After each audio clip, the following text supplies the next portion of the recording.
नमस्कार दोस्तों, मैं कप्तान तनवर एडवोकेट आपका स्वागत करता हूं मेरे YouTube चैनल कानून का ज्ञान विद कप्तान में। दोस्तों, आज हम बात करेंगे FSSAI लाइसेंस के बारे में। तो दोस्तों, सबसे पहले जान लेते हैं FSSAI लाइसेंस होता क्या है। तो दोस्तों, जिस तरह से कोई भी वाहन, बाइक, गाड़ी चलाने के लिए आपको ड्राइविंग लाइसेंस लेना होता है, उसी तरह से अगर आपको कोई खाने पीने की वस्तुओं से संबंधित बिजनेस करना है, जैसे कि कोई मिठाई की दुकान, कोई होटल, कोई रेस्टोरेंट, कोई फास्ट फूड की दुकान और अन्य सभी प्रकार के बिजनेस जो कि खाने पीने की वस्तुओं से संबंधित हैं, चाहे वो पैकेजिंग है या सप्लाई है, तो इस तरह के बिजनेस करने के लिए आपको FSSAI लाइसेंस लेना होता है। अब बात आती है FSSAI लाइसेंस कैसे मिलता है, इसे कौन जारी करता है। तो दोस्तों, इंडिया में इसके लिए food safety and standards authority of India की स्थापना की गई है, जिसकी स्थापना food safety and standards act साल 2006 के अनुसार की गई है। और FSSAI संस्था का कार्य होता है ये देखना कि लोगों तक जो खाने पीने की वस्तुओं की डिलीवरी हो रही है उनकी क्वालिटी सही है या नहीं। तो खाने पीने की वस्तुओं के बिज़नेस को रेगुलेट करना FSSAI संस्था का कार्य होता है और FSSAI लाइसेंस यही संस्था जारी करती है। चाहे आपकी एक छोटी सी चाय की दुकान हो या आपका कोई 5 स्टार होटल हो, अगर आप खाने पीने की वस्तुओं से संबंधित बिजनेस कर रहे हैं तो आपके लिए FSSAI से लाइसेंस लेना अनिवार्य होता है। उसके बगैर आप खाने पीने की वस्तुओं से संबंधित बिजनेस नहीं कर सकते। अब सवाल आता है कि किस बिजनेसमैन को कौन सा लाइसेंस लेना चाहिए, उसकी क्या फ़ीस है, क्या क्राइटेरिया है और कितने टाइप का ये लाइसेंस होता है। तो दोस्तों, अब बात आती है ये लाइसेंस कितने टाइप का होता है। तो दोस्तों, FSSAI लाइसेंस 3 टाइप का होता है।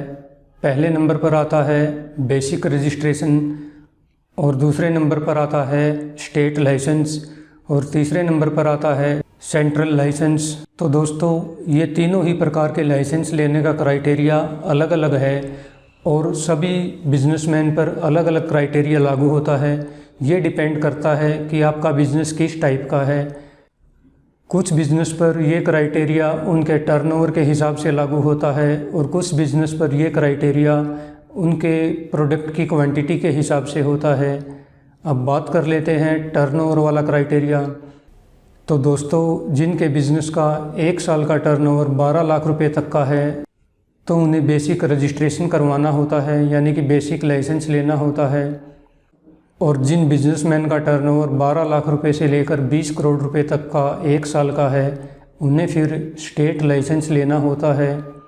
और तीसरी कैटेगरी में आते हैं जिनका टर्नओवर 20 करोड़ रुपए से 30 करोड़ रुपए तक का 1 साल का है और होल सेल वालों के लिए ये क्राइटेरिया 30 करोड़ रुपए का है, यानी कि जिनका बिज़नेस 20 करोड़ से 30 करोड़ और 30 से ऊपर का है उन्हें सेंट्रल लाइसेंस लेना होता है।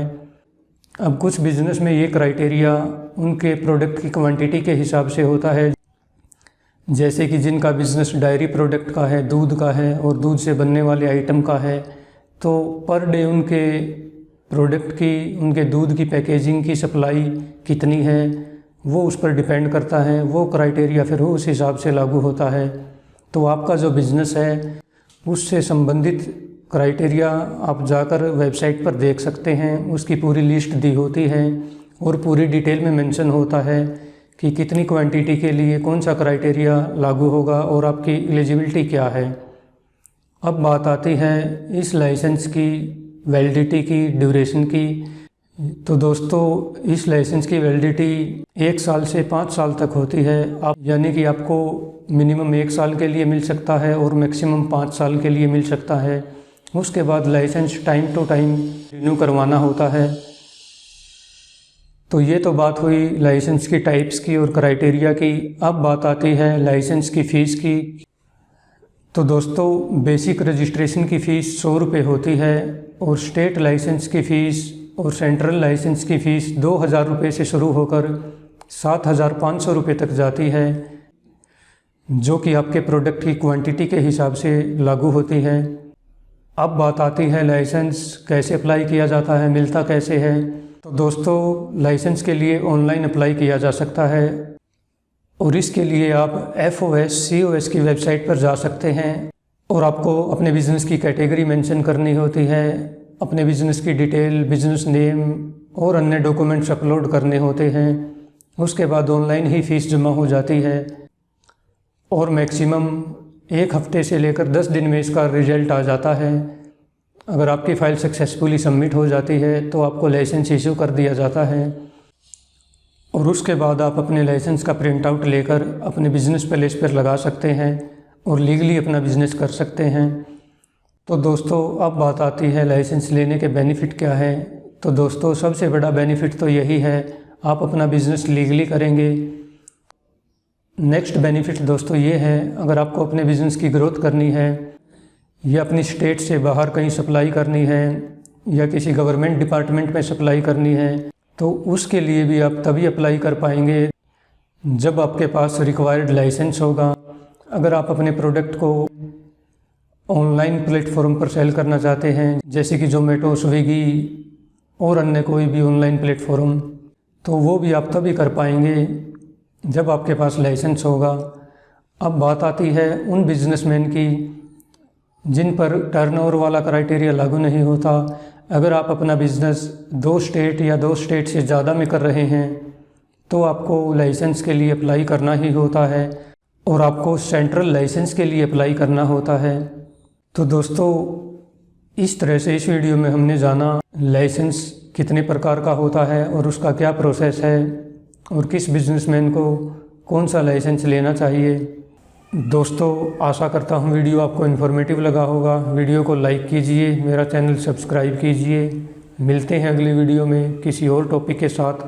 तब तक के लिए जय हिंद, जय भारत।